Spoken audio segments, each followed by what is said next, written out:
الحمدللہ وحدہ والصلاة والسلام علی من لا نبی بعدہ۔ کچھ دوست احباب کی تحریریں ہم نے پڑھی یا ان کی باتیں سنی تو کچھ نے یہ لکھا ہے کہ کربلا کا واقعہ ایک حادثاتی واقعہ تھا۔ جاوید احمد غامدی صاحب بھی یہ کہتے ہوئے پائے گئے کہ وہ بھی یہ کہتے ہیں کہ یہ کربلا کا واقعہ جو ہے یہ ایک حادثاتی واقعہ تھا، اور کچھ لوگ سیاسی واقعہ کہتے ہیں، کچھ کیا کہتے ہیں۔ آج آپ کے سامنے میں کچھ دلائل رکھنے کی کوشش کروں گا جس سے یہ بات بالکل روزی روشن کی طرح واضح ہو کر نمایاں ہو جائے گی کہ کربلا کا واقعہ نہ حادثاتی تھا اور نہ ہی کربلا کا واقعہ جو ہے وہ کوئی سیاسی تھا۔ اور کچھ ناعاقبت اندیشوں نے تو یوں کہہ دیا کہ یہ دو شہزادوں کا آپس میں معاملہ تھا جو برے نتیجے پر جا پہنچا اور اچھے طریقے سے حل نہ ہوا۔ دیکھیں، نبی پاک صلی اللہ علیہ وسلم نے جو فرامین ہمیں ارشاد فرمائے ہیں، حضور پاک صلی اللہ علیہ وسلم کی احادیث مبارکہ میں ایک بہت بڑا حصہ کتاب الفتن کے نام سے مشہور کتب حدیث میں، جن میں نبی پاک صلی اللہ علیہ وسلم نے فتنوں کے متعلق امت کو پہلے سے آگاہ کیا۔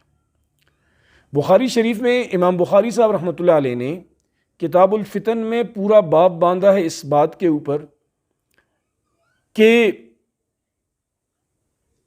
نبی پاک صلی اللہ علیہ وسلم کا ارشاد جو انہوں نے ذکر کیا ہے کہ ہلکت امتی علی یدی غلمت من قریش، کہ میری امت ہلاک ہوگی، میری امت کے اندر زوال آئے گا، میری امت کے اندر انتشار آئے گا، میری امت میں افراتفری آئے گی، علی یدی من غلمت من قریش، علی یدی غلمت من قریش، قریش کے چند لونڈوں کی وجہ سے، ان کے ہاتھوں، ان کی کارستانیوں کی وجہ سے۔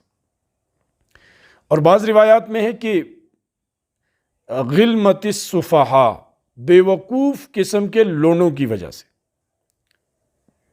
ایک بات تو یہ ہو گئی۔ دوسری، حضرت ابو ہریرہ رضی اللہ تعالیٰ عنہ وہ جب بھی دعا مانگا کرتے تھے تو دو چیزیں اللہ سے اپنی دعاؤں میں ضرور مانگتے تھے۔ اللہم انی اعوذ بک من رأس الستین و امارت الصبیان، اے اللہ میں تیری پناہ مانگتا ہوں 60 ہجری سے اور بچوں کی لونڈوں کی حکمرانی سے۔ یعنی یہ دو دعائیں وہ مانگا کرتے تھے۔ اور جب بازار جاتے تھے مدینہ منورہ کے تو ایک دعا اکثر نے ان کی زبان سے سنی جو وہ دعا مانگا کرتے تھے، اللہم لا تدرکنی سنۃ 60 ولا امارت الصبیان، کہ اے اللہ تو مجھے سن 60 ہجری تک نہ پہنچائیو، بچوں کی حکومت، لونڈوں کی حکومت تک مجھے نہ پہنچائیو، مطلب اس سے پہلے اے اللہ مجھے اپنے پاس بلا لیجئے۔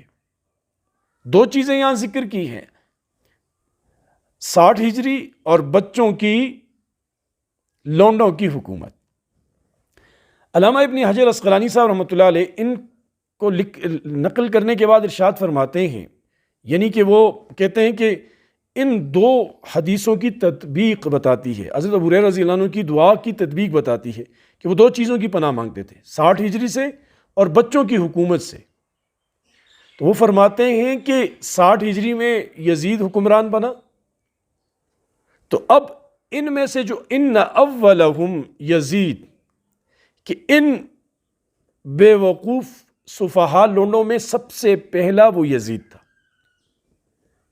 علامہ عینی رحمۃ اللہ علیہ جو مشہور حنفی عالم ہے، عمدۃ القاری انہوں نے بھی یہی لکھا ہے، وَأَوَّلُهُمْ یزید علیہ ما یستحق، کہ ان لونڈوں میں سب سے پہلا جو ہے وہ یزید تھا، اور اس پر جس کا وہ مستحق ہے وہ اللہ پاک اس کے ساتھ وہی معاملہ کرے۔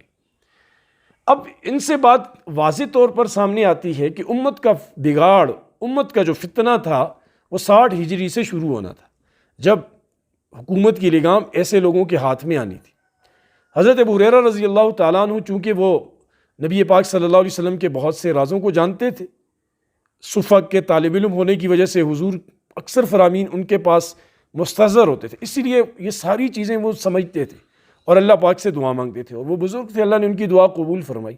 یزید جب تخت نشین ہوا اس سے 1 سال پہلے 59 ہجری میں حضرت ابو ہریرہ رضی اللہ عنہ کا انتقال ہو۔